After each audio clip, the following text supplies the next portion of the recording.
More and more chickens just like this one are finding employment in people's homes. These backyard farms are becoming very popular because these chickens, whoa, are good for more than just waking you up in the morning.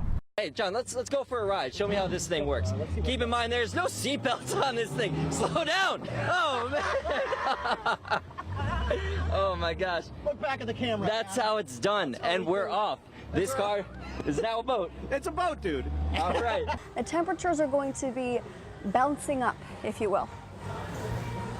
Yeah, Alexa, we're going to have warmer temperatures coming our way, so I think that's why you could say I am jumping for joy here at Get Air in Portland. Let's get into the forecast with our satellite and radar. The first thing you may notice is, and then as we go into the last day of the 7-day forecast on Friday, partly sunny, and we're still near 60.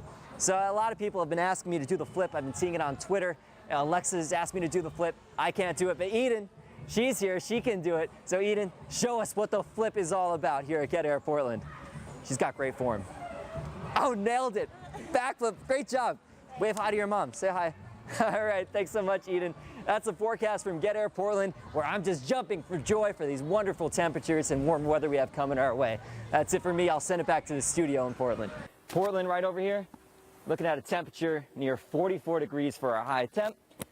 And it's going to be cloudy with some showers arriving, especially towards the afternoon hours. On Saturday, that'll be the warmer day here with temperatures rising into the mid-70s, although we could see some morning showers. Then as we go into Sunday, the temps, they take a tumble. We're in the mid-50s, so 20 degrees difference. And along the coast, a sea breeze will develop, so it's a little bit cooler there, but we could be in the upper 50s inland. Kim, thank you so much. I found out how to get on the sheep's good side, and it's just to give them some hay. Look, now we're friends, right? Oh, no, never mind. Whoa, whoa. All right, sorry guys, relax. It's okay. It's okay. All right, back to calm conditions. The farmhands told me do not try and pet them on the head and no fast movements. And if they charge at you, the best thing to do is get out of the way. That's 200 pounds going straight at your knees. That's a torn ACL waiting to happen. So I'm going to slowly walk on over here and talk about the current conditions. It's 44 degrees in Whitefield, New Hampshire right now.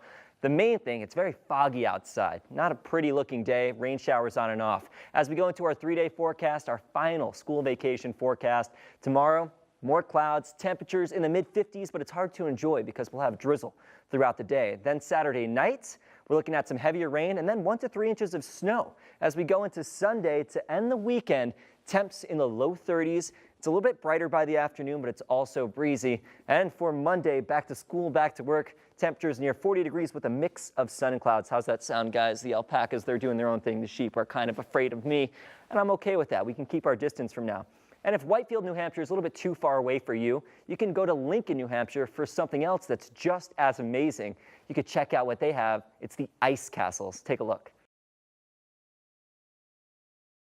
The National Weather Service has told us to prepare for a coastal storm, which will bring some minor coastal flooding, some beach erosion, and we're anticipating localized flooding in the usual spots in Camp Ellis. John DeRoss and his team at the Saco Fire Department are using today to get ready for tomorrow. We're actually preparing for the next 3 tide cycles, so 36 to 40 hours.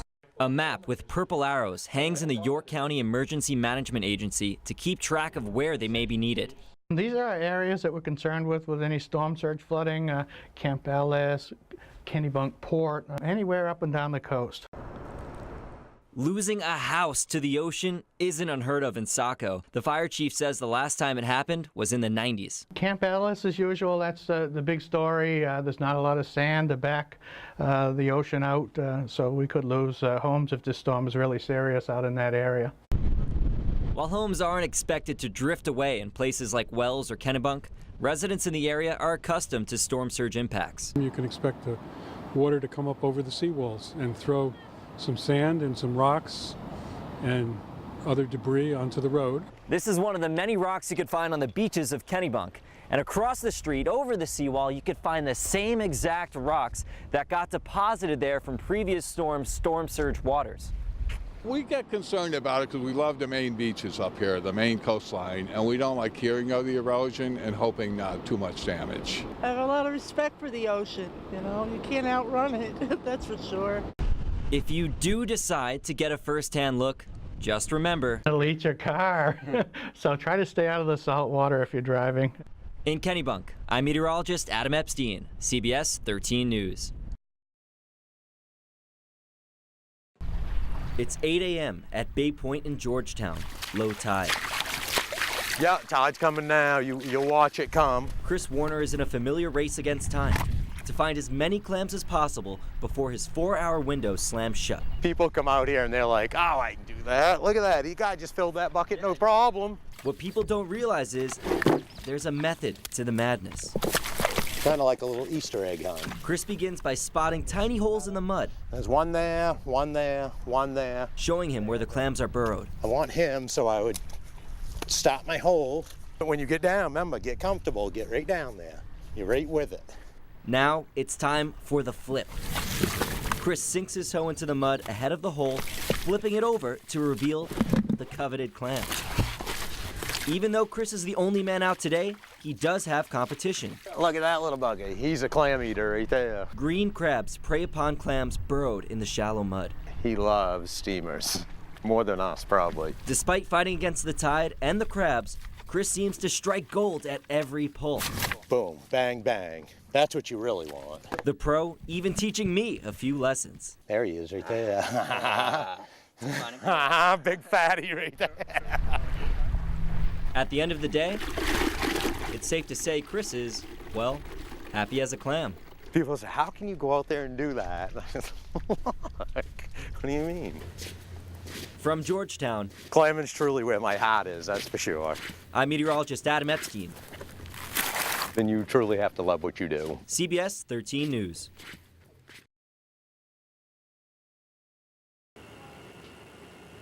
This is the Great Ice Storm of 1998. In New London, New Hampshire, the storm began on Monday, January 5th. It crept up in. You know, it started out as just a drizzle and you build up a little glaze of ice. The difference was that it never let up. But it didn't stop until Friday, January 9th. 5 days of freezing rain. We've been listening to that sound of branches cracking for 2 days now. His town encased in ice. Crash. Crash. That's all I've heard for the last 2 days. Looking back at his home video, James Perkins and his wife distinctly remember the sounds of the storm. First day, the limbs started coming down. And the second day, you just hear crashing off in the woods. On the third day, Perkins took his wife and 14-month-old son south to stay with family. Others didn't have that luxury. In '98, they weren't as prepared as they are today. Then Lieutenant, now Chief of New London's Fire Department, Jason Lyon, had to stay. We had 5 building fires in 6 days. Firefighters battling fire and ice. We'd have to cut our way into the house and then cut our way out. Using chainsaws, Lyon and his crew worked tirelessly to gain access to people in need. We were working basically 24 hours a day. A lot can change in 20 years, but some things stay the same. Tracy Memorial Library is still standing, but some of the trees that were once planted in the front are not. The infamous ice storm changed the landscape of New London. A large tree by the church succumbed to the weight of the ice. Colby Sawyer College was lined with trees along the street. It still is, but a few are missing today.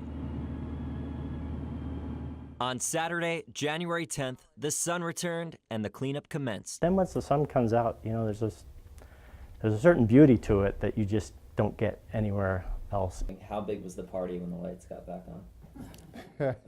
Well, it was incremental, so probably the biggest party was taking a shower.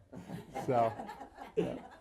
In New London, New Hampshire, I'm meteorologist Adam Epstein, CBS 13 News.